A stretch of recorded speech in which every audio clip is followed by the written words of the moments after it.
На занятии расчет на сопротивление при изгибе мы узнаем, для каких конструктивных слоев производится расчет на сопротивление растяжению при изгибе, как его произвести и как оценить результат.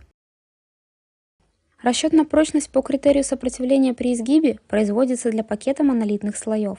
При применении методики ПНСТ-265-2018 расчет на сопротивление при изгибе может быть произведен не только для пакета монолитных слоев, но и для монолитных промежуточных полужестких слоев основания. В свойствах материала таких слоев должен быть указан тип монолитный материал в основании. Для выполнения расчета на изгиб произведем следующие действия. Установим критерий расчета сопротивления при изгибе.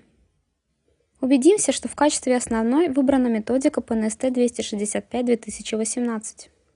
В свойствах нижнего полужесткого слоя основания установим флаг «Проверить монолитный слой основания на изгиб». Оценим результаты расчета. В столбце «Изгиб» в области формирования конструкции отображается краткая информация о расчете по критерию сопротивления при изгибе. Здесь отображаются значения модуля упругости для каждого слоя, для монолитных слоев основания и покрытия отображается модуль упругости материала при расчете на изгиб, а для нижнего слоя пакета монолитных слоев и промежуточного слоя основания выводится запас прочности, который показывает результат расчета в процентном соотношении. Помимо числовых значений, в столбце «Изгиб» в рассчитываемых слоях отображается подсказка в виде значка. Поскольку запас прочности по критерию сопротивления при изгибе в нашем проекте больше нуля, и для монолитных слоев, и для полужесткого слоя основания значок окрашен зеленым цветом. В противном случае он был бы окрашен в красный.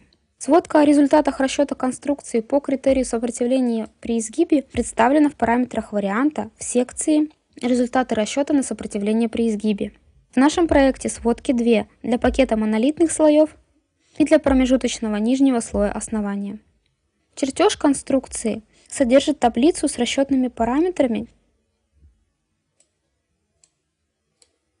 где расчетные характеристики сопротивления при изгибе отображаются в столбце «Изгиб». Таблица чертежа аналогична таблице, представленной в области формирования конструкции. Отчет по расчету представляет собой текстовый документ, содержащий описание конструкции параметров материалов, а также значение промежуточных расчетных параметров.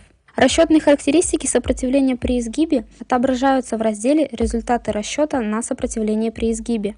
Результаты для пакета монолитных слоев в подразделе «Параметры двухслойной модели». Для промежуточного слоя основания – параметры трехслойной модели.